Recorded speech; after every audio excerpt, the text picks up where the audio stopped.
नमस्कार प्यारे भक्तों, आप सभी का हमारे इस पावन कथा में स्वागत है। आज हम सुनेंगे पुरुषोत्तम मास अध्याय 3 की एक अद्भुत और बिल्कुल नई व्रत कथा, जिसमें भक्ति है, विश्वास है, भगवान पुरुषोत्तम की असीम कृपा है और जीवन को बदल देने वाली सीख भी है। इस कथा को अंत तक जरूर सुनिएगा, क्योंकि कहा जाता है कि पुरुषोत्तम मास में श्रद्धा से कथा सुनने और भगवान विष्णु का स्मरण करने से जीवन के बड़े से बड़े दुख दूर हो जाते हैं और घर में सुख, शांति और समृद्धि का आगमन होता है। अगर आप भगवान विष्णु और पुरुषोत्तम भगवान के सच्चे भक्त हैं, तो वीडियो को लाइक जरूर करें और चैनल को सब्सक्राइब करके घंटी को भी दबा दें, ताकि ऐसी ही पावन व्रत कथाएं आपको हमेशा मिलती रहें। तो आइए बिना देर किए शुरू करते हैं पुरुषोत्तम मास अध्याय 3 की यह चमत्कारी व्रत कथा। पुरुषोत्तम मास का समय था। सुबह के समय मंदिरों की घंटियां दूर तक सुनाई देती थीं। हर घर में पूजा पाठ का माहौल था। उत्तर प्रदेश के एक छोटे से गांव माधवपुर में एक गरीब ब्राह्मण रहता था, जिसका नाम हरिनारायण था। उसकी पत्नी का नाम गौरी था। दोनों भगवान विष्णु के बहुत बड़े भक्त थे। गरीबी इतनी थी कि कई बार 2 वक्त का भोजन भी मुश्किल से मिलता था, लेकिन फिर भी दोनों कभी भगवान से शिकायत नहीं करते थे। हरिनारायण रोज सुबह नदी में स्नान करके गांव के मंदिर में पूजा करने जाता था। वो लोगों के घरों में पूजा पाठ कर जो थोड़ा बहुत अनाज या धन मिलता, उसी से घर चलता था। गौरी भी बहुत सीधी और धार्मिक स्त्री थी। वो घर के काम करने के बाद तुलसी के पास दीपक जलाकर भगवान का नाम जपती रहती थी। एक दिन गांव में खबर फैली कि इस बार पुरुषोत्तम मास शुरू होने वाला है। गांव के बड़े बुजुर्ग कह रहे थे कि जो भी इस मास में सच्चे मन से व्रत और पूजा करता है, उसके जीवन के सारे दुख दूर हो जाते हैं। गांव के लोग मंदिर में इकट्ठा होकर पुरुषोत्तम मास की कथा सुन रहे थे। हरिनारायण भी वहां पहुंचा। कथा सुनाते हुए संत ने कहा, पुरुषोत्तम मास भगवान विष्णु को सबसे प्रिय है। इस महीने में किया गया छोटा सा पुण्य भी कई गुना फल देता है। जो व्यक्ति श्रद्धा से व्रत रखता है, उसके जीवन में सुख, शांति और समृद्धि आती है। यह सुनकर हरिनारायण के मन में भी व्रत रखने की इच्छा जागी। वो घर आया और गौरी से बोला, गौरी, इस बार हम दोनों भी पूरे पुरुषोत्तम मास का व्रत करेंगे। गौरी मुस्कुराकर बोली, स्वामी, हमारे पास तो ठीक से खाने के लिए भी कुछ नहीं है। व्रत कैसे होगा? हरिनारायण बोला, भगवान पर भरोसा रखो। जिसने हमें जन्म दिया है, वही रास्ता भी निकालते हैं। अगले दिन से दोनों ने व्रत शुरू कर दिया। सुबह जल्दी उठते, नदी में स्नान करते, मंदिर जाकर भगवान विष्णु की पूजा करते और फिर दिन भर भजन कीर्तन में समय बिताते। गांव के लोग उनकी श्रद्धा देखकर प्रभावित होते थे। उसी गांव में एक बहुत बड़ा साहूकार भी रहता था, जिसका नाम धनराज था। उसके पास धन दौलत की कोई कमी नहीं थी। बड़े बड़े खेत, नौकर चाकर, बैलगाड़ियां, सब कुछ था। लेकिन वो बहुत घमंडी और लालची आदमी था। उसे गरीबों की मदद करना बिल्कुल पसंद नहीं था। एक दिन धनराज मंदिर पहुंचा।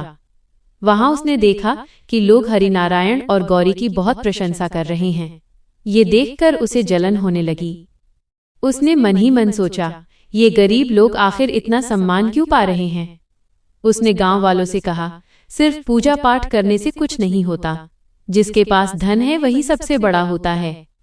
लेकिन गांव के बुजुर्ग बोले, धन से नहीं, अच्छे कर्म और भक्ति से इंसान बड़ा बनता है। यह सुनकर धनराज और भी क्रोधित हो गया। कुछ दिनों बाद गांव में भारी बारिश शुरू हो गई। लगातार कई दिनों तक पानी बरसता रहा। खेतों में पानी भर गया। कई गरीबों के घर टूट गए। हरिनारायण का छोटा सा कच्चा घर भी गिरने लगा। गौरी डर गई। वो बोली, अब हम कहाँ रहेंगे? हरिनारायण शांत स्वर में बोला, भगवान जो करेंगे अच्छा ही करेंगे। दोनों मंदिर के बरामदे में जाकर रहने लगे। गांव के कुछ लोग उनकी मदद करते, कोई भोजन दे देता तो कोई कपड़े। एक रात हरिनारायण मंदिर में बैठा भगवान विष्णु का नाम जप रहा था। तभी वहां एक बूढ़ा साधु आया। उसके कपड़े पुराने थे और हाथ में एक छोटा सा कमंडल था। साधु ने कहा, बेटा, बहुत भूख लगी है, कुछ खाने को मिलेगा? हरिनारायण तुरंत उठ गया। उसने अपने पास रखा थोड़ा सा सूखा चना साधु को दे दिया। गौरी ने भी पानी लाकर दिया। साधु मुस्कुराया। उसने कहा, तुम दोनों बहुत दयालु हो। भगवान तुम्हारी परीक्षा ले रहे हैं। हरिनारायण ने विनम्रता से कहा, महाराज, हमारे पास देने के लिए ज्यादा कुछ नहीं है। साधु बोला, सच्ची सेवा वही होती है जो कठिन समय में की जाए। इतना कहकर साधु वहां से चला गया। अगली सुबह जब हरिनारायण उठा तो उसने देखा कि जहां साधु बैठा था वहां एक छोटा सा पीतल का कलश रखा हुआ था। कलश के अंदर सोने के कुछ सिक्के थे। गौरी आश्चर्य से बोली, ये सब कहाँ से आया? हरिनारायण समझ गया कि वो साधु कोई साधारण व्यक्ति नहीं था। उसने भगवान को प्रणाम किया और बोला, हे प्रभु, आपकी लीला अपरंपार है। दोनों ने उन सिक्कों का उपयोग अपने लिए नहीं किया। सबसे पहले गांव के गरीब लोगों की मदद की। जिनके घर बारिश में टूट गए थे उन्हें भोजन और कपड़े दिए। धीरे धीरे गांव में हरिनारायण की चर्चा होने लगी। लोग उसकी भक्ति और दया की मिसाल देने लगे। ये बात धनराज को बिल्कुल अच्छी नहीं लगी। उसने सोचा, जरूर इस ब्राह्मण ने कोई जादू किया है। एक दिन उसने अपने नौकरों को भेजकर हरिनारायण पर नजर रखने को कहा। नौकरों ने आकर बताया, मालिक, वह ब्राह्मण रोज मंदिर जाता है, गरीबों की मदद करता है और भगवान का नाम जपता रहता है। धनराज को विश्वास नहीं हुआ। उसने खुद जाकर देखने का निश्चय किया। अगली सुबह वो छुपकर मंदिर के पास खड़ा हो गया। उसने देखा कि हरिनारायण और गौरी सच्चे मन से भगवान विष्णु की पूजा कर रहे हैं। तभी मंदिर में वही बूढ़ा साधु फिर से दिखाई दिया। इस बार भी उसने भोजन मांगा। हरिनारायण ने अपना सारा भोजन साधु को दे दिया। धनराज ये सब देख रहा था। उसे लगा कि यही साधु जरूर कोई रहस्य जानता है। रात के समय वो साधु के पीछे पीछे चल पड़ा। साधु गांव से बाहर जंगल की ओर जाने लगा। अचानक घना अंधेरा छा गया। धनराज डर गया। तभी साधु रुका और पीछे मुड़कर बोला, क्यों पीछा कर रहे हो मेरा? धनराज घबरा गया। उसने कहा, महाराज, मैं जानना चाहता हूं कि आपने उस गरीब ब्राह्मण को धन कैसे दिया? साधु ने गंभीर स्वर में कहा, धन पाने की इच्छा से नहीं, सेवा और भक्ति से कृपा मिलती है। धनराज बोला, मैं भी बहुत धनवान हूं, फिर भी लोग मेरा सम्मान नहीं करते। साधु बोला, क्योंकि तुम्हारे मन में अहंकार भरा है। इतना कहकर साधु अचानक गायब हो गया। धनराज डर गया। वह तेजी से गांव की ओर भागा। उस रात उसे नींद नहीं आई। पहली बार उसे अपनी गलतियों का एहसास होने लगा। उधर हरिनारायण और गौरी पूरे श्रद्धा भाव से पुरुषोत्तम मास का व्रत करते रहे। गांव में अब लोग भी अधिक संख्या में पूजा पाठ करने लगे थे। एक दिन गांव के मंदिर में बहुत बड़ा भंडारा रखा गया। हर कोई अपनी क्षमता के अनुसार दान दे रहा था। हरिनारायण ने भी अपने पास बचा हुआ सारा अनाज दान कर दिया। गौरी ने कहा, अब हमारे पास खाने के लिए कुछ नहीं बचा। हरिनारायण मुस्कुराकर बोला, जिस भगवान ने अब तक संभाला है वही आगे भी संभालेंगे। उसी रात अचानक गांव में एक बैलगाड़ी आई। उसमें अनाज की कई बोरियां ब्रिली हुई थीं। गाड़ीवान ने पूछा, यहाँ हरिनारायण ब्राह्मण कौन है? हरिनारायण सामने आया। गाड़ीवान बोला, मुझे सपने में भगवान विष्णु ने आदेश दिया था कि ये सारा अनाज आपको दे दूं। पूरा गांव ये देखकर आश्चर्यचकित रह गया। हरिनारायण की आंखों से आंसू निकल पड़े। उसने भगवान का धन्यवाद किया। अब गांव के लोग और भी अधिक श्रद्धा से पुरुषोत्तम मास का व्रत करने लगे। मंदिर में रोज भजन कीर्तन होने लगा। गांव का वातावरण पूरी तरह बदल गया। लेकिन धनराज के मन में अभी भी पूरी तरह परिवर्तन नहीं आया था। उसके मन में कहीं न कहीं लालच बाकी था। वो सोचता था कि आखिर हरिनारायण को इतनी कृपा क्यों मिल रही है। एक दिन उसने निर्णय लिया कि वो भी व्रत करेगा। लेकिन उसके मन में भक्ति नहीं, सिर्फ धन पाने की इच्छा थी। उसने बड़े बड़े दिखावे शुरू कर दिए। गांव में जगह जगह घोषणा करवाई कि वो सबसे बड़ा दानी है, लेकिन उसके व्यवहार में घमंड साफ दिखाई देता था। एक शाम वो मंदिर पहुंचा। वहां उसने देखा कि हरिनारायण चुपचाप मंदिर की सफाई कर रहा है। धनराज हंसकर बोला, इतनी पूजा करने के बाद भी तुम मंदिर साफ कर रहे हो? हरिनारायण शांत स्वर में बोला, भगवान के घर की सेवा करना सबसे बड़ा सौभाग्य है। यह सुनकर धनराज कुछ पल के लिए चुप हो गया। धीरे धीरे पुरुषोत्तम मास के दिन बीतते जा रहे थे। गांव में सुख और शांति का वातावरण था। लोग आपस में प्रेम से रहने लगे थे। लेकिन एक रात गांव पर एक नई मुसीबत आने वाली थी।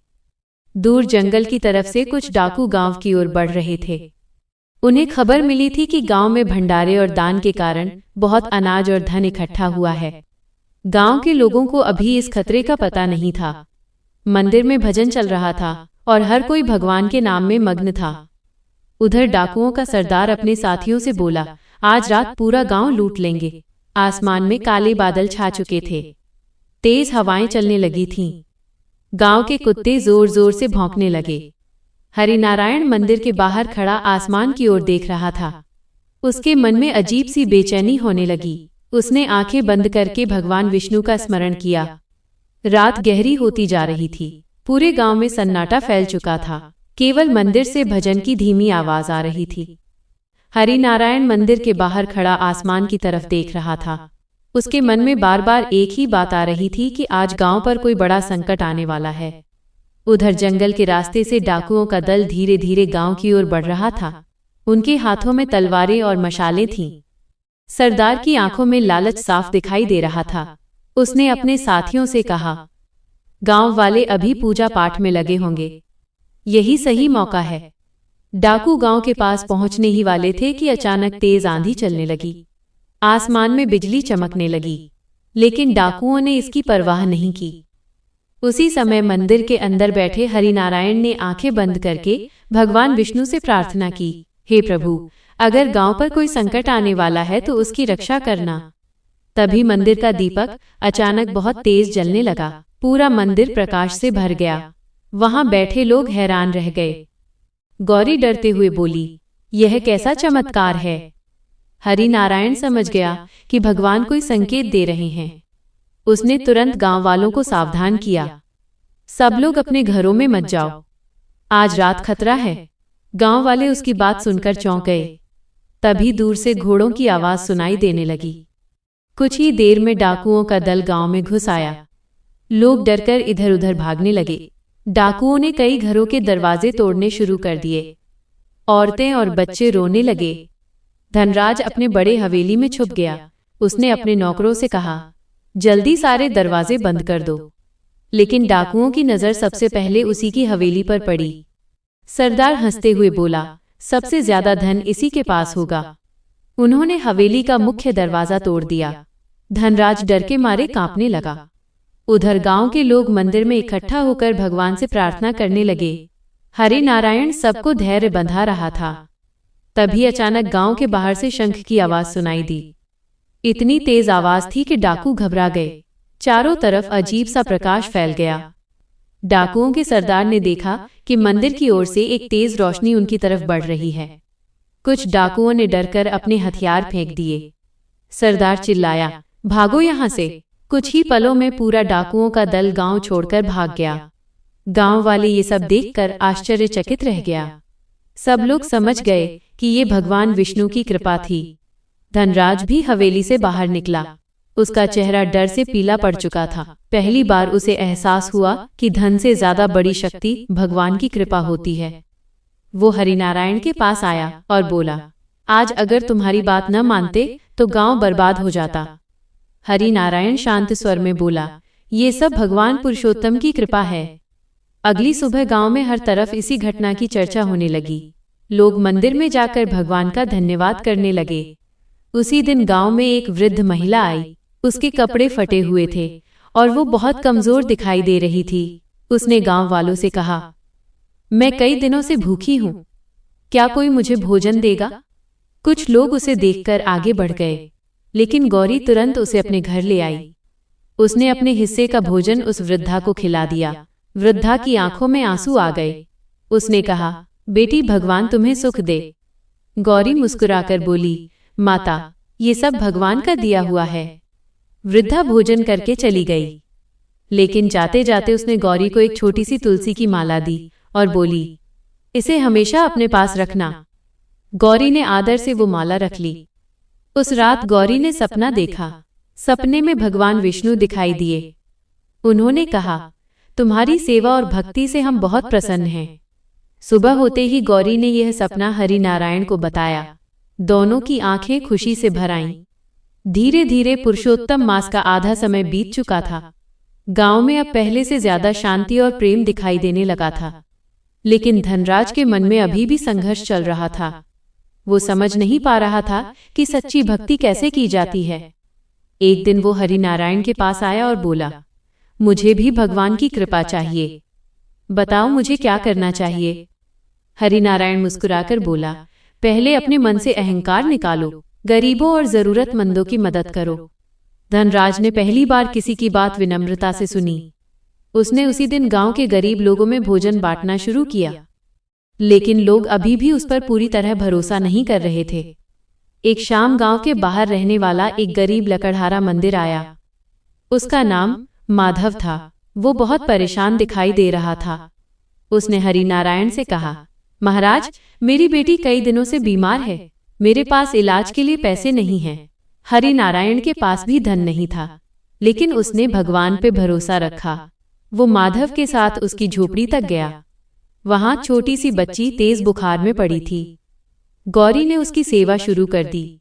हरिनारायण भगवान विष्णु का नाम लेकर बच्ची के सिर पर हाथ रखने लगा। कुछ देर बाद बच्ची का बुखार धीरे धीरे कम होने लगा। माधव की आंखों से आंसू बहने लगे। वो बोला, महाराज, आपने मेरी बेटी को बचा लिया। हरिनारायण बोला, नहीं भाई, ये सब भगवान पुरुषोत्तम की कृपा है। यह बात पूरे गांव में फैल गई। अब लोग हरिनारायण को बहुत सम्मान देने लगे। धनराज भी ये सब देख रहा था। उसके मन में धीरे धीरे बदलाव आने लगा था। एक दिन उसने अपने पुराने हिसाब किताब निकाला। उसे याद आया कि उसने कई गरीब किसानों से ज्यादा ब्याज वसूला था। उस रात उसे नींद नहीं आई। उसे बार बार गरीब लोगों के चेहरे याद आने लगे। अगली सुबह वो गांव के चौपाल पर गया और सबके सामने बोला, आज से मैं किसी गरीब से ब्याज नहीं लूंगा। गांव वाले यह सुनकर हैरान रह गए। उसने कई गरीब किसानों के कर्ज भी माफ कर दिए। लोगों की आंखों में खुशी के आंसू आ गए। हरिनारायण यह देखकर मन ही मन भगवान का धन्यवाद करने लगा। उधर पुरुषोत्तम मास के अंतिम दिनों की शुरुआत हो चुकी थी। गांव में रोज भजन कीर्तन और कथा होने लगी थी। एक दिन गांव में एक प्रसिद्ध संत आए। उनका नाम स्वामी रामदास था। दूर दूर से लोग उनके दर्शन करने पहुंचे। स्वामी रामदास ने गांव वालों से कहा, जिस गांव में भक्ति, सेवा और प्रेम हो, वहां स्वयं भगवान निवास करते हैं। उन्होंने हरिनारायण और गौरी की बहुत प्रशंसा की। फिर उन्होंने धनराज की तरफ देखा और बोले, मनुष्य तब तक सच्चा सुख नहीं पा सकता जब तक उसके मन में दया न हो। धनराज की आंखें झुक गईं। उस दिन रात को स्वामी रामदास मंदिर में ध्यान कर रहे थे। तभी उन्हें दिव्य प्रकाश दिखाई दिया। उन्होंने अगले दिन गांव वालों से कहा, इस गांव पर भगवान पुरुषोत्तम की विशेष कृपा है। ये सुनकर गांव के लोग और भी श्रद्धा से पूजा करने लगे। लेकिन उसी समय गांव के बाहर एक नया संकट जन्म ले रहा था। पास के राज्य का एक क्रूर सैनिक अधिकारी गांव की समृद्धि देखकर लालच में आ गया था। उसे खबर मिली थी कि गांव में बहुत दान और भंडारे हो रहे हैं। उसने अपने सैनिकों से कहा, कल सुबह उस गांव से कर वसूला जाएगा। उसका इरादा गांव वालों को डराकर धन छीनने का था। उधर गांव के लोग इस आने वाले संकट से अनजान थे। मंदिर में दीपक जल रहे थे। हरिनारायण भगवान विष्णु की आरती कर रहा था। आरती की लौ आसमान में चमक रही थी, जैसे भगवान स्वयं गांव की रक्षा कर रहे हों। सुबह का समय था। गांव माधवपुर में हल्की धूप फैल चुकी थी। मंदिर की घंटियों की आवाज पूरे गांव में गूंज रही थी। हरिनारायण भगवान पुरुषोत्तम की पूजा में लगा हुआ था। गौरी तुलसी के पास दीपक जला रही थी। गांव के लोग भी धीरे धीरे मंदिर की ओर आने लगे थे। लेकिन उसी समय गांव के बाहर घोड़ों की तेज आवाज सुनाई दी। धूल उड़ती दिखाई देने लगी। कुछ ही देर में सैनिकों का दल गांव में प्रवेश कर गया। उनके साथ राज्य का क्रूर अधिकारी वीरसेन भी था। उसका चेहरा घमंड से भरा हुआ था। उसने गांव वालों को जोर से आवाज लगाकर कहा, सुनो सब लोग, राजा का आदेश है कि इस गांव से भारी कर वसूला जाएगा। जिसके पास जो कुछ है तुरंत जमा करो। गांव वाले डर गए।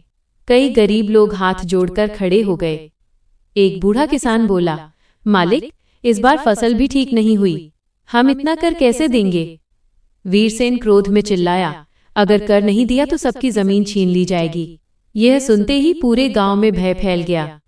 धनराज भी वहां पहुंच गया। पहले वाला घमंडी स्वभाव अब काफी बदल चुका था, लेकिन फिर भी सैनिकों को देखकर वो डर गया।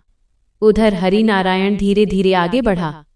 उसने शांत स्वर में कहा, महाराज, गांव के लोग बहुत गरीब हैं, इन पर दया कीजिए। वीरसेन हंस पड़ा। तुम कौन होते हो मुझे समझाने वाले? हरि नारायण ने विनम्रता से कहा, मैं केवल भगवान का एक भक्त हूँ। किसी गरीब पर अत्याचार करना पाप होता है। यह सुनकर वीरसेन और क्रोधित हो गया। उसने सैनिकों को आदेश दिया, इस ब्राह्मण को पकड़ लो। 2 सैनिक आगे बढ़े, लेकिन जैसे ही उन्होंने हरि नारायण को पकड़ने की कोशिश की, अचानक तेज हवा चलने लगी। मंदिर का घंटा अपने आप बजने लगा। सैनिक डरकर पीछे हट गए। गांव वाले आश्चर्य से ये सब देखने लगे। वीरसेन कुछ पल के लिए घबरा गया, लेकिन फिर बोला, ये सब ढोंग है। उसने गांव वालों से जबरदस्ती अनाज और धन इकट्ठा करना शुरू कर दिया। कई औरतें रोने लगीं, बच्चे डरकर अपनी मांओं से लिपट गए। गौरी यह सब देखकर भगवान से प्रार्थना करने लगी, हे पुरुषोत्तम प्रभु, हमारे गांव की रक्षा कीजिए। उसी समय मंदिर के अंदर रखी भगवान विष्णु की मूर्ति के पास रखा दीपक अचानक बहुत तेज चमकने लगा। पूरा मंदिर दिव्य प्रकाश से भर गया। स्वामी रामदास भी वहीं मौजूद थे। उन्होंने आंखें बंद करके कहा, यह भगवान का संकेत है, अन्याय ज्यादा देर तक नहीं टिकेगा। उधर वीरसेन गांव से धन लूट कर जाने ही वाला था कि अचानक उसका घोड़ा बेकाबू हो गया। घोड़ा जोर जोर से उछलने लगा। वीरसेन नीचे गिर पड़ा। सैनिक घबरा गए। तभी आसमान में बादल गरजने लगे। तेज बारिश शुरू हो गई। सारा लूटा हुआ अनाज और धन की बोरियां कीचड़ में गिर गईं। गांव वाले ये देखकर हैरान रह गए। वीरसेन डर गया। पहली बार उसके मन में भय पैदा हुआ। स्वामी रामदास उसके पास आए और बोले, ये भगवान पुरुषोत्तम का गांव है। यहाँ गरीबों की आह कभी व्यर्थ नहीं जाती। वीरसेन कांपती आवाज में बोला, मुझसे गलती हो गई। हरिनारायण आगे आया और बोला, अगर सच्चे मन से पश्चाताप करो तो भगवान सबको क्षमा कर देते हैं। वीरसेन की आंखों से आंसू निकल पड़े। उसने गांव वालों से माफी मांगी और सारा धन वापस कर दिया। गांव के लोग भगवान का जयकारा लगाने लगे। मंदिर में फिर से भजन शुरू हो गया। उस दिन के बाद वीरसेन का स्वभाव बदलने लगा। वह कुछ दिनों तक गांव में ही रुका और गरीबों की मदद करने लगा। धनराज ये सब देखकर सोचने लगा कि भगवान सच में इंसान को बदल देते हैं। धीरे धीरे पुरुषोत्तम मास के अंतिम सप्ताह की शुरुआत हो गई। गांव में हर तरफ भक्ति का वातावरण था। एक शाम गांव में एक व्यापारी आया। उसका नाम शिवलाल था। उसके साथ कई बैलगाड़ियां थीं जिनमें कीमती सामान भरा हुआ था। वह गांव के बाहर रुका और लोगों से बोला, मैं दूर शहर से व्यापार करके लौट रहा हूँ। रात हो गई है, क्या यहाँ रुक सकता हूँ? गांव वालों ने उसका स्वागत किया। हरिनारायण ने उसे मंदिर के पास ठहरने की जगह दिलवा दी। रात को भोजन करते समय शिवलाल ने कहा, मैंने कई गांव देखे, लेकिन ऐसा शांत और पवित्र गांव कहीं नहीं देखा। धनराज ने मुस्कुराकर कहा, ये सब पुरुषोत्तम मास की कृपा है। उसी रात को चोरों को खबर मिली कि गांव में एक व्यापारी बहुत सारा धन लेकर रुका हुआ है। उन्होंने योजना बनाई कि रात को उसका सामान लूट लिया जाए। आधी रात के समय चोर धीरे धीरे बैलगाड़ियों की ओर बढ़ने लगे, लेकिन तभी मंदिर से भजन की आवाज आने लगी। हरि नारायण और कुछ गांव वाले रात में भगवान का नाम जप रहे थे। चोर अंधेरे में छुपकर इंतजार करने लगे। तभी अचानक बैलगाड़ियों के पास बैठे कुत्ते जोर जोर से भौंकने लगे। गांव वाले जाग गए। चोर भागने लगे, लेकिन उनमें से एक की नजर मंदिर पर पड़ी। वहां जलता हुआ दीपक देखकर उसके कदम रुक गए। वो कुछ पल तक मंदिर को देखता रहा, फिर धीरे धीरे मंदिर के अंदर चला गया। हरिनारायण ने उसे देखा और पूछा, कौन हो बेटा? वह युवक रोने लगा। उसने कहा, मैं चोर हूं। बचपन से गरीबी में रहा, गलत लोगों के साथ पड़ गया। हरिनारायण ने प्यार से कहा, अगर मन बदल जाए तो इंसान का जीवन भी बदल जाता है। उस युवक का नाम मोहन था। उसने वहीं भगवान के सामने प्रण लिया कि अब कभी चोरी नहीं करेगा। सुबह जब गांव वालों को यह बात पता चली तो सब हैरान रह गए। मोहन ने गांव में रहकर मेहनत का काम शुरू कर दिया। यह देखकर शिवलाल बहुत प्रभावित हुआ। उसने कहा, जहां चोर भी सुधर जाए वो जगह सच में पवित्र है। कुछ दिनों बाद शिवलाल जाने लगा तो उसने हरिनारायण को एक छोटी सी थैली दी। उसमें चांदी के सिक्के थे। हरिनारायण ने लेने से मना किया, लेकिन शिवलाल बोला, इसे दान समझकर रख लीजिए, इससे गांव के गरीबों की मदद कीजिए। हरिनारायण ने वो धन अपने लिए नहीं रखा। उसने गांव के टूटे हुए कुएं की मरम्मत करवाई ताकि सबको साफ पानी मिल सके। गांव वाले उसकी और भी ज्यादा इज्जत करने लगे। उधर गौरी रोज भगवान की पूजा के साथ गांव की औरतों को भी पुरुषोत्तम मास का महत्व समझाती थी। वह कहती, सच्चा व्रत केवल भूखा रहने से नहीं होता, मन में दया और प्रेम होना जरूरी है। गांव की कई औरतों ने भी जरूरतमंदों की मदद शुरू कर दी। धीरे धीरे पूरा गांव बदलता जा रहा था, लेकिन भगवान अभी अपने भक्तों की एक और परीक्षा लेने वाले थे। एक रात हरि नारायण ने सपना देखा। सपने में वही बूढ़े साधु दिखाई दिए जो पहले मंदिर आए थे। साधु ने कहा, कल तुम्हारे धैर्य की सबसे बड़ी परीक्षा होगी। हरि नारायण अचानक जाग गया। उसके माथे पर पसीना था। सुबह उसने ये सपना गौरी को बताया। गौरी थोड़ी चिंतित हो गई, लेकिन उसने कहा, भगवान जो करेंगे अच्छा ही करेंगे। उसी दिन दोपहर में गांव में खबर फैली कि पास की नदी का पानी तेजी से बढ़ रहा है। लगातार बारिश के कारण बाढ़ आने का खतरा था। गांव वाले डरने लगे। कई लोग अपना सामान समेटने लगे। धनराज भागकर हरिनारायण के पास आया और बोला, अगर नदी का बांध टूट गया तो पूरा गांव डूब जाएगा। हरिनारायण ने आसमान की तरफ देखा। काले बादल तेजी से घिर रहे थे। हवा भी तेज चलने लगी थी। मंदिर का दीपक हवा में कांप रहा था, लेकिन बुझ नहीं रहा था। हरिनारायण ने भगवान पुरुषोत्तम के सामने हाथ जोड़ दिए। गांव के लोग भी मंदिर में इकट्ठा होकर प्रार्थना करने लगे। उधर नदी का पानी लगातार बढ़ता जा रहा था। ऐसा लग रहा था जैसे कुछ ही घंटों में बड़ा संकट आने वाला हो। पूरा गांव डर और चिंता में डूब चुका था। आसमान में काले बादल तेजी से गरज रहे थे। बिजली चमक रही थी। नदी का पानी गांव की ओर बढ़ता चला आ रहा था। लोग अपने बच्चों और सामान को लेकर इधर उधर भागने लगे। गांव के बुजुर्ग बोले, अगर बांध टूट गया तो पूरा माधवपुर बह जाएगा। धनराज घबराया हुआ मंदिर पहुंचा। उसके चेहरे पर डर साफ दिखाई दे रहा था। वो बोला, हरिनारायण जी, अब क्या होगा? हरिनारायण शांत स्वर में बोला, भगवान पुरुषोत्तम पर विश्वास रखो। मंदिर के अंदर गांव के सभी लोग इकट्ठा हो चुके थे। औरतें रो रही थीं। बच्चे डरे हुए थे। गौरी सबको धैर्य बंधा रही थी। स्वामी रामदास ने कहा, संकट के समय डरने से नहीं, भगवान का स्मरण करने से रास्ता निकलता है।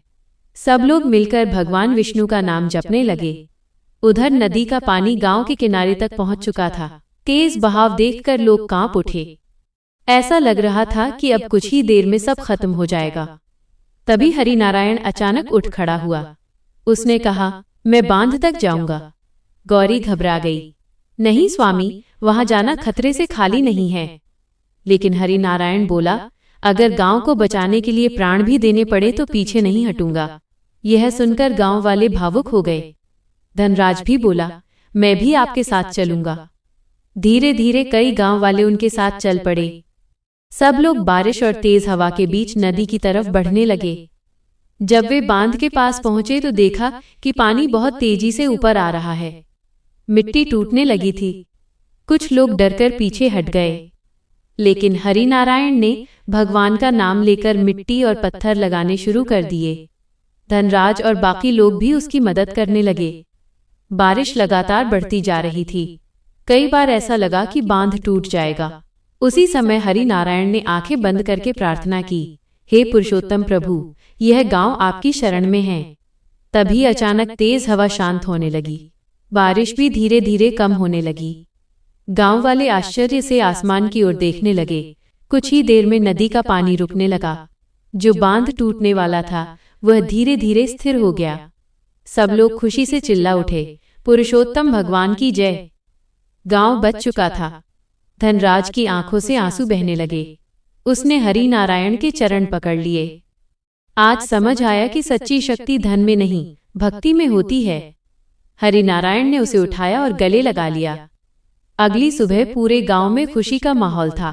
लोग मंदिर में प्रसाद चढ़ाने लगे। हर कोई भगवान का धन्यवाद कर रहा था।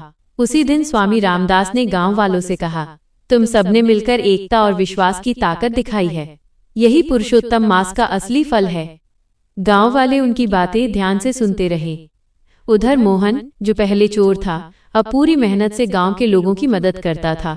वह रोज मंदिर जाकर सेवा भी करने लगा था। एक दिन उसने हरि नारायण से कहा, अगर उस रात आपने मुझे अपनाया न होता तो शायद मैं आज भी अपराध की जिंदगी जी रहा होता। हरि नारायण मुस्कुराकर बोला, हर इंसान के अंदर अच्छाई होती है, बस उसे जगाने की जरूरत होती है। धीरे धीरे गांव में सुख और शांति लौट आई। लेकिन पुरुषोत्तम मास अभी खत्म नहीं हुआ था। भगवान अपने भक्तों की परीक्षा पूरी तरह समाप्त नहीं करना चाहते थे। एक शाम गांव में एक अजनबी युवक आया। उसके कपड़े फटे हुए थे और वो बहुत थका हुआ दिखाई दे रहा था। उसने गांव वालों से कहा, मैं कई दिनों से भूखा हूं, क्या कोई मुझे भोजन देगा? कुछ लोग उसे संदेह की नजर से देखने लगे, लेकिन गौरी तुरंत उसे अपने घर ले आई। उसने उसे भोजन कराया और आराम करने के लिए जगह दी। युवक की आंखों में आंसू आ गए। उसने कहा, माता, दुनिया में बहुत कम लोग हैं जो बिना स्वार्थ के मदद करते हैं। गौरी बोली, जरूरतमंद की सेवा करना ही सबसे बड़ा धर्म है। रात को वो युवक मंदिर गया। वहां हरि नारायण भजन कर रहा था। युवक काफी देर तक चुपचाप भगवान की मूर्ति को देखता रहा। फिर उसने कहा, क्या सच में भगवान हर किसी की सुनते हैं? हरि नारायण मुस्कुराया, अगर मन सच्चा हो तो भगवान जरूर सुनते हैं। युवक कुछ देर तक सोचता रहा। अगली सुबह गांव वालों को पता चला कि वह युवक कोई साधारण व्यक्ति नहीं था। वो पास के राज्य के मंत्री का बेटा था, जिसका नाम आदित्य था। कुछ दिनों पहले डाकुओं ने उस पर हमला कर दिया था। किसी तरह जान बचाकर वो यहाँ पहुंचा था। आदित्य ने गांव वालों से कहा, मैंने कई बड़े नगर देखे, लेकिन यहाँ जैसा प्रेम कहीं नहीं देखा। उसने हरि नारायण और गौरी को प्रणाम किया। फिर उसने कहा, मैं अपने राज्य लौटकर राजा को इस गांव के बारे में बताऊंगा। कुछ दिनों बाद आदित्य अपने राज्य लौट गया।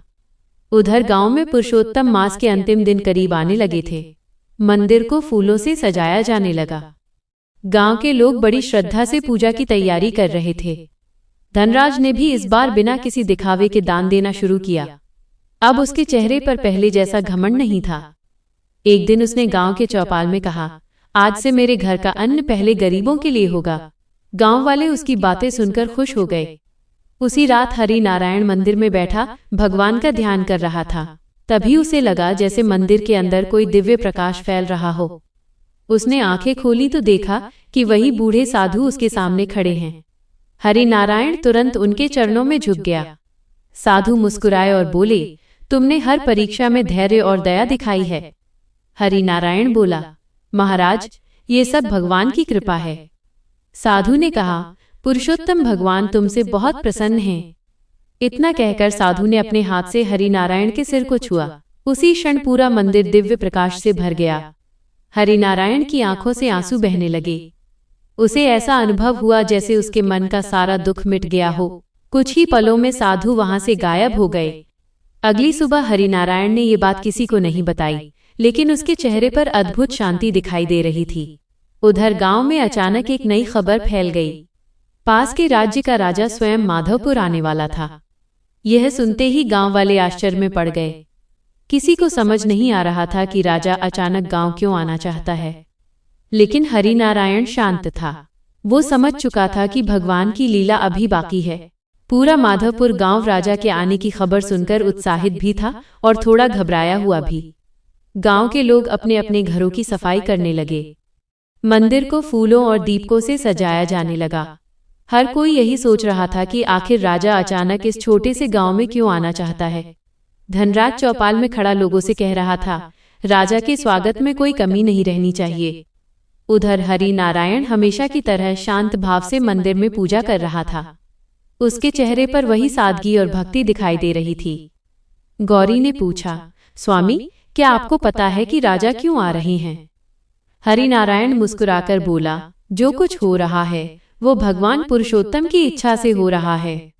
अगली सुबह गांव के बाहर सैनिकों का दल दिखाई दिया। उनके पीछे राजा की भव्य रथ यात्रा आ रही थी। गांव वाले हाथ जोड़कर खड़े हो गए। राजा का नाम विक्रमसेन था। उसके साथ मंत्री और कई सैनिक भी थे। जैसे ही राजा गांव में पहुंचे, उन्होंने सबसे पहले मंदिर की ओर देखा। राजा रथ से नीचे उतरे और सीधे मंदिर की तरफ चल पड़े। सब लोग आश्चर्य से ये दृश्य देख रहे थे। मंदिर के अंदर पहुंचकर राजा ने भगवान विष्णु के सामने सिर झुका दिया। फिर उन्होंने हरि नारायण की ओर देखा। राजा बोले, क्या आप ही हरिनारायण हैं? हरिनारायण ने विनम्रता से हाथ जोड़ दिए। जी महाराज। राजा की आंखों में सम्मान दिखाई दे रहा था। उन्होंने कहा, मेरे पुत्र आदित्य ने आपके बारे में सब बताया है। उसने कहा कि इस गांव में भगवान की कृपा बसती है। गांव वाले खुशी से भर उठे। राजा ने चारों ओर देखा। गांव साधारण था, लेकिन वहां का वातावरण बहुत शांत और पवित्र लग रहा था। राजा बोले, मैंने बड़े बड़े महल देखे हैं, लेकिन यहाँ जैसी शांति कहीं नहीं मिली। फिर उन्होंने गांव वालों से पूछा, तुम लोगों की सबसे बड़ी परेशानी क्या है? एक बूढ़ा किसान आगे आया और बोला, महाराज, हमारे खेतों तक पानी पहुंचाने का कोई अच्छा साधन नहीं है। कई बार फसल खराब हो जाती है। राजा ने तुरंत अपने मंत्रियों को आदेश दिया, यहाँ नया तालाब और नहर बनवाई जाए। गांव वाले खुशी से झूम उठे। धनराज ये सब देखकर भावुक हो गया। उसने सोचा कि पहले वो केवल अपने धन के बारे में सोचता था, लेकिन हरिनारायण ने पूरे गांव का भला किया। उसी दिन राजा ने गांव में बड़ा भंडारा करवाया। दूर दूर के गांवों से लोग वहां आने लगे। मंदिर में लगातार भजन और कथा चल रही थी। शाम को राजा ने हरिनारायण से कहा, मैं आपको अपने राजमहल चलने का निमंत्रण देता हूँ। हरिनारायण मुस्कुराया, महाराज, मुझे तो यही छोटा सा गांव और भगवान की सेवा प्रिय है। राजा उसकी सादगी देखकर और भी प्रभावित हुए। रात को राजा मंदिर में विश्राम कर रहे थे। उसी समय उन्हें एक अद्भुत सपना दिखाई दिया। सपने में भगवान विष्णु प्रकट हुए। उन्होंने कहा, माधवपुर के लोग प्रेम और भक्ति के मार्ग पर चल रहे हैं, उनकी रक्षा करना। राजा अचानक जाग उठे। उनका मन श्रद्धा से भर गया। सुबह होते ही उन्होंने गांव वालों से कहा, आज से माधवपुर राज्य का पवित्र ग्राम कहलाएगा। यहाँ किसी प्रकार का कर नहीं लिया जाएगा। यह सुनते ही गांव में खुशी की लहर दौड़ गई। लोग भगवान पुरुषोत्तम का जयकारा लगाने लगे। उधर मोहन अब पूरी तरह बदल चुका था। वो रोज मेहनत करके कमाता और गरीबों की मदद करता। एक दिन वो हरिनारायण के पास आया और बोला, महाराज, मैं पढ़ना लिखना सीखना चाहता हूँ। हरिनारायण ने गांव के बच्चों के साथ उसे भी पढ़ाना शुरू कर दिया। धीरे धीरे गांव में शिक्षा का माहौल बनने लगा। गौरी गांव की औरतों को भजन और पूजा के साथ साथ जरूरतमंदों की सेवा का महत्व समझाती थी। अब गांव में कोई भूखा नहीं सोता था। पुरुषोत्तम मास का अंतिम दिन नजदीक आ गया। उस दिन पूरे गांव में विशेष पूजा की तैयारी हो रही थी। मंदिर को हजारों दीपकों से सजाया गया। हर घर में प्रसाद बन रहा था। राजा विक्रमसेन भी वहीं रुके हुए थे। उन्होंने कहा, मैं इस पवित्र दिन का उत्सव यहीं मनाऊंगा। शाम होते ही पूरा गांव दीपकों की रोशनी से जगमगा उठा। ऐसा लग रहा था जैसे धरती पर स्वर्ग उतर आया हो। मंदिर में विशाल आरती शुरू हुई। हरिनारायण भगवान विष्णु की आरती कर रहा था। गांव के सभी लोग भक्ति में डूबे हुए थे। उसी समय अचानक मंदिर के अंदर दिव्य प्रकाश फैलने लगा। लोगों की आंखें चौंधिया गईं। उस प्रकाश के बीच वही बूढ़े साधु दिखाई दिए जिन्हें हरिनारायण पहले कई बार देख चुका था, लेकिन इस बार उनका रूप बिल्कुल अलग था। उनके चेहरे से अद्भुत तेज निकल रहा था। पूरा मंदिर सुगंध और प्रकाश से भर गया। सब लोग आश्चर्य से उन्हें देखने लगे। साधु ने मुस्कुराकर कहा, हे माधवपुर के लोगों, तुम सबने पुरुषोत्तम मास का सच्चा पालन किया है। गांव वाले हाथ जोड़कर खड़े हो गए। फिर साधु ने हरिनारायण और गौरी की ओर देखा। उन्होंने कहा, तुम दोनों ने बिना स्वार्थ के सेवा और भक्ति की है, इसलिए भगवान पुरुषोत्तम तुमसे अत्यंत प्रसन्न हैं। इतना कहते ही साधु का रूप बदलने लगा। कुछ ही पलों में वहां स्वयं भगवान विष्णु का दिव्य स्वरूप दिखाई देने लगा। चारों ओर शंख और घंटियों की आवाज गूंज उठी। गांव वाले भाव विभोर होकर जमीन पर झुक गए। राजा विक्रमसेन की आंखों से आंसू बहने लगे। भगवान विष्णु ने कहा, जहां प्रेम, दया और सच्ची भक्ति होती है, वहां हम स्वयं निवास करते हैं। फिर उन्होंने गांव वालों को आशीर्वाद दिया। पूरा मंदिर दिव्य प्रकाश से भर गया। कुछ देर बाद वो प्रकाश धीरे धीरे शांत हो गया। भगवान का स्वरूप अदृश्य हो चुका था, लेकिन वहां मौजूद हर व्यक्ति के मन में अद्भुत शांति और आनंद भर चुका था। उस रात किसी की आंखों में नींद नहीं थी। लोग मंदिर में बैठकर भगवान की महिमा का गुणगान करते रहे। सुबह होते ही गांव में एक और चमत्कार दिखाई दिया। जो सूखी जमीन वर्षों से बंजर पड़ी थी, वहां छोटे छोटे हरे पौधे उगाए थे। गांव वाले ये देखकर हैरान रह गए। राजा बोले, यह भूमि सच में पवित्र है।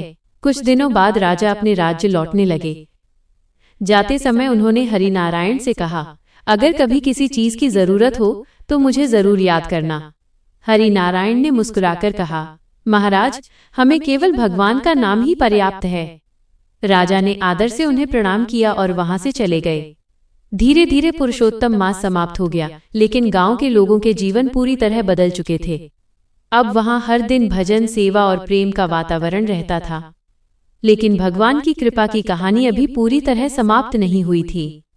एक दिन गांव के बाहर एक घायल यात्री बेहोश अवस्था में मिला।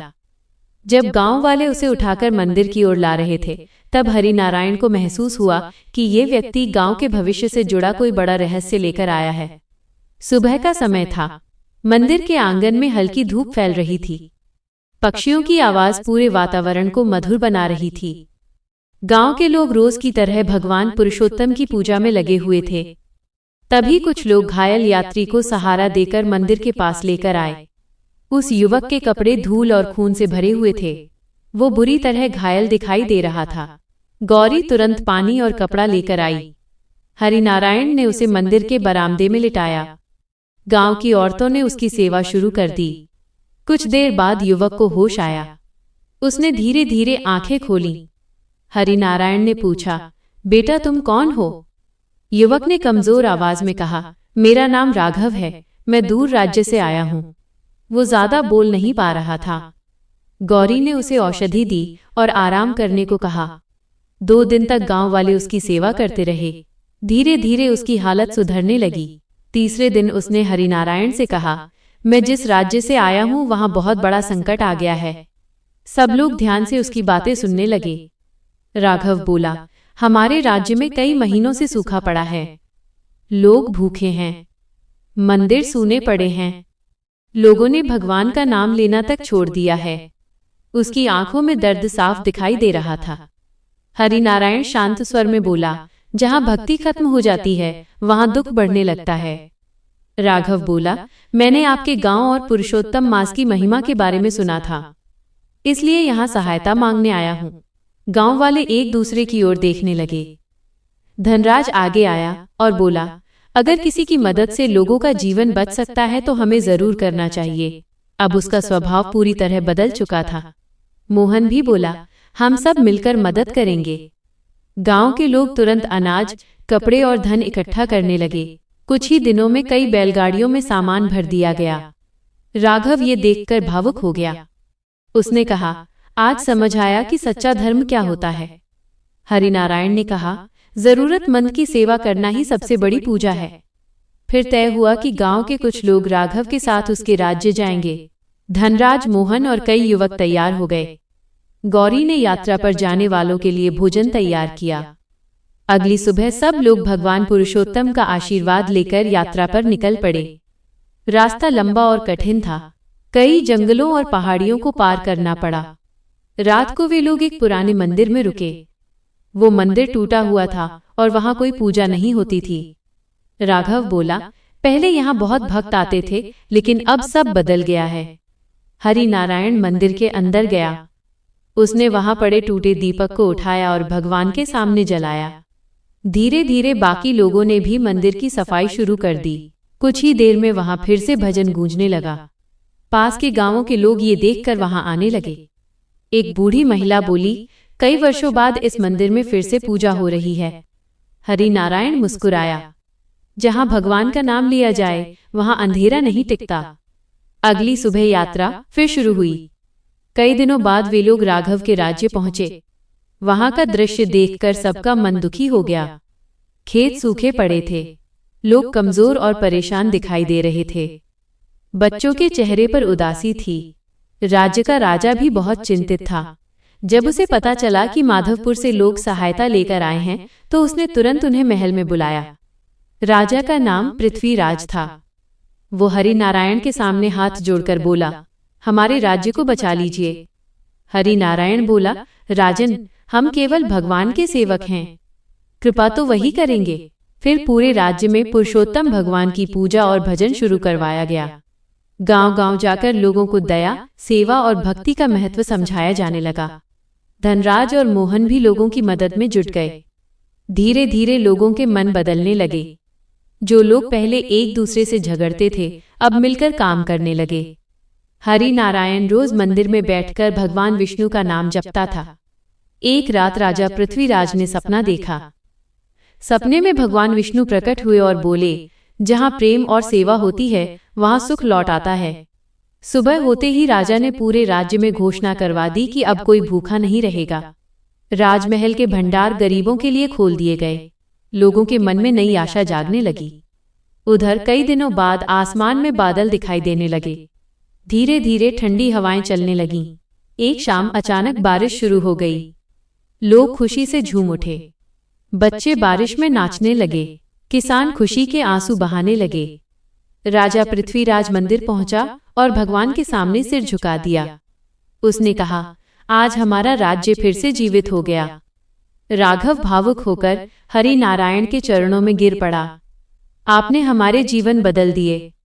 हरि नारायण ने उसे उठाया और कहा, ये सब भगवान पुरुषोत्तम की कृपा है।